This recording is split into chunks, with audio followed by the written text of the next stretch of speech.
ಮನುಷ್ಯರು 100 ರೂಪಾಯಿ ಕಳೆದು ಹೋದರೂ ಇಡೀ ದಿನ ಚಿಂತಿಸುತ್ತಾರೆ. ಆದರೆ ಬಡ ಭಕ್ತನೊಬ್ಬ ತಾನು ಸಾಲ ಮಾಡಿ ತಂದಿದ್ದ ಇಡೀ ಹಣದ ಚೀಲವನ್ನೇ ದಟ್ಟ ಕಾಡಿನ ನದಿಯ ಸುಳಿಯಲ್ಲಿ ಕಳೆದುಕೊಂಡಾಗ ಏನಾಗಬಹುದು? ಮೈಲಿಗಟ್ಟಲೆ ದೂರದ ಆಶ್ರಮದಲ್ಲಿದ್ದ ನೀಮ್ ಕರೋಲಿ ಬಾಬಾ ಅವರು ಹಠಾತ್ತನೆ ತಮ್ಮ ಹಳೆಯ ಕಂಬಳಿಯಿಂದ ನೆಲವನ್ನು ಒಮ್ಮೆ ಸವರಿದ ತಕ್ಷಣ ಆ ನದಿಯ ಸುಳಿಯಲ್ಲಿದ್ದ ಹಣದ ಚೀಲ ತಾನಾಗಿಯೇ ತೇಲಿ ಬಂದು ದಡ ಸೇರಿದ ಆ ರೋಚಕ ಪವಾಡದ ರಹಸ್ಯವೇನು?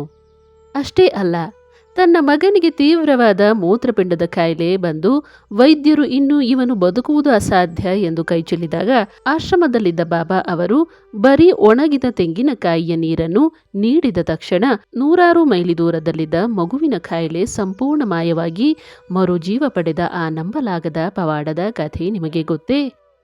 ಇಂದಿನ ವಿಡಿಯೋದಲ್ಲಿ ನಾವು ನೀಮ್ ಕರೋಲಿ ಬಾಬಾ ಅವರು ನದಿಯ ಸುಳಿಯಿಂದ ಹಣದ ಚೀಲ ವಾಪಸ್ ತರಿಸಿದ ಮತ್ತು ಬಡ ಭಕ್ತನ ಮಗನಿಗೆ ಮರುಜೀವ ನೀಡಿದ ಆ 2 ಹೊಸ ರೋಚಕ ಕಥೆಗಳನ್ನು ತಿಳಿಯೋಣ.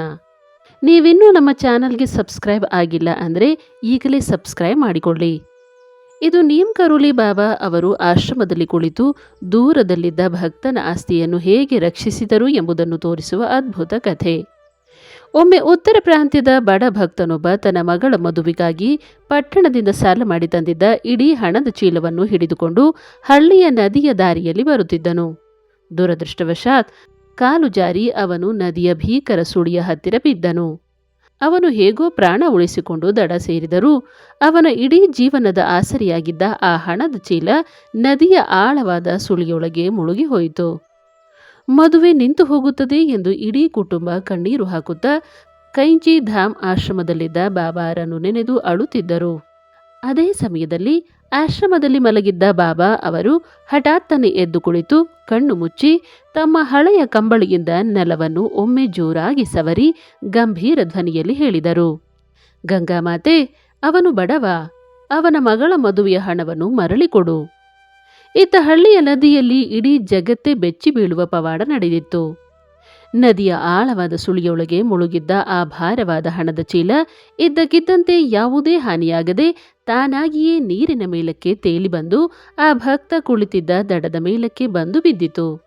ಚೀಲದ ಒಳಗಿದ್ದ ಒಂದೇ ಒಂದು ನೋಟೂ ಸಹ ಒಂದೇ ಆಗಿರಲಿಲ್ಲ.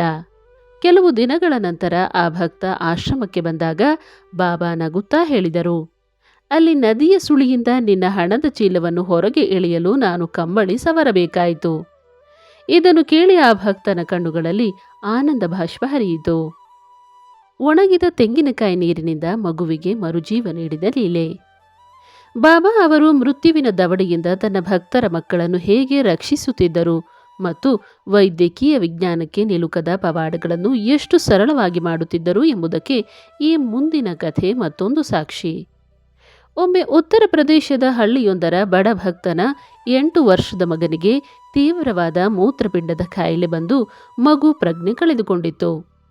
ದೊಡ್ಡ ಆಸ್ಪತ್ರೆಯ ವೈದ್ಯರು ಎಲ್ಲ ಡಯಾಲಿಸಿಸ್ಗಳನ್ನು ಮಾಡಿ ಇನ್ನು ಈ ಮಗುವಿನ ದೇಹದ ಅಂಗಗಳು ಕೆಲಸ ಮಾಡುವುದಿಲ್ಲ, ಇವನ ಕೊನೆಯ ಸಮಯ ಹತ್ತಿರ ಬಂದಿದೆ ಎಂದು ಕೈಚೆಲ್ಲಿದರು. ತಂದೆ ತಾಯಿ ಮಗುವನ್ನು ಹಿಡಿದು ಕಣ್ಣೀರು ಹಾಕುತ್ತಾ ಮೈಲಿಗಟ್ಟಲೆ ದೂರದಲ್ಲಿದ್ದ ಬಾಬಾರನ್ನು ಮನಸ್ಸಿನಲ್ಲೇ ನೆನೆದು ಅಳುತ್ತಿದ್ದರು. ಅದೇ ಸಮಯದಲ್ಲಿ ಕೈಂಚಿ ಧಾಮ್ ಆಶ್ರಮದಲ್ಲಿ ಕುಳಿತಿದ್ದ ನೀಮ್ ಕರೋಲಿ ಬಾಬಾ ಅವರು ಹಠಾತ್ತನೆ ತಮ್ಮ ಮಂಚದಿಂದ ಎದ್ದು ಪಕ್ಕದಲ್ಲಿದ್ದ ಹನುಮಂತನ ದೇವಸ್ಥಾನದ ಹತ್ತಿರ ಹೋದರು.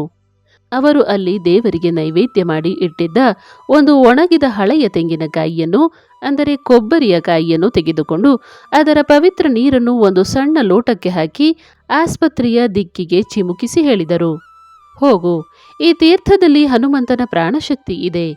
ನಿನ್ನ ಕಾಯಿಲೆಯೆಲ್ಲ ಮುಗಿದು ಹೋಯಿತು, ಎದ್ದು ಕುಳಿತುಕೋ. ನಂಬಲಾಗದ ಸಂಗತಿ ಎಂದರೆ ಬಾಬಾ ಇಲ್ಲಿ ಆಶ್ರಮದಲ್ಲಿ ತೆಂಗಿನಕಾಯಿಯ ನೀರನ್ನು ಚಿಮುಕಿಸಿದ ಅದೇ ಕ್ಷಣದಲ್ಲಿ ಅಲ್ಲಿ 100 ಮೈಲಿ ದೂರದ ಆಸ್ಪತ್ರೆಯಲ್ಲಿದ್ದ ಮಗುವಿನ ದೇಹದಲ್ಲಿದ್ದ ಭೀಕರ ಕಾಯಿಲೆ ಸಂಪೂರ್ಣವಾಗಿ ಮಾಯವಾಯಿತು. ನಿಂತು ಹೋಗಬೇಕಿದ್ದ ಮಗುವಿನ ನಾಡಿ ಮಿಡಿತ ಮತ್ತೆ ಸಾಮಾನ್ಯ ಸ್ಥಿತಿಗೆ ಮರಳಿತು. ಮಗು ಕಣ್ಣು ಬಿಟ್ಟು ತಾನಾಗಿಯೇ ಎದ್ದು ಕುಳಿತು ಹಾಲು ಕೇಳಿದಾಗ ವೈದ್ಯರು ಬೆಚ್ಚಿ ಬಿದ್ದರು. ವೈದ್ಯಕೀಯ ವಿಜ್ಞಾನಕ್ಕೆ ನಿಲುಕದ ಈ ದೈವಿಕ ಲೀಲೆ ಇಂದಿಗೂ ಬಾಬಾರ ಕೃಪೆಗೆ ಅತ್ಯುತ್ತಮ ಉದಾಹರಣೆಯಾಗಿದೆ. ನೀಮ್ ಕರೋಲಿ ಬಾಬಾ ಅವರ ಈ ಕಥೆಗಳು ನಮಗೆ ಕಲಿಸುವುದು ಒಂದೇ, ಅಹಂಕಾರದಿಂದ ದೇವರನ್ನು ಪರೀಕ್ಷಿಸಲು ಬರುವವರಿಗೆ ಭಗವಂತನು ತನ್ನ ಲೀಲೆಯನ್ನು ತೋರಿಸುತ್ತಾನೆ. ಆದರೆ ಕಷ್ಟದಲ್ಲಿದ್ದು ನಿಷ್ಕಲ್ಮಶ ಮನಸ್ಸಿನಿಂದ ಬೇಡಿಕೊಳ್ಳುವ ಬಡವರಿಗೆ ಸಾಕ್ಷಾತ್ ಧನ್ವಂತರಿಯಾಗಿ ಬಂದು ಕೈ ಹಿಡಿಯುತ್ತಾನೆ. ಮುಂದಿನ ಕಥೆಗಳೊಂದಿಗೆ ಮತ್ತೆ ಸಿಗೋಣ. ಧನ್ಯವಾದಗಳು.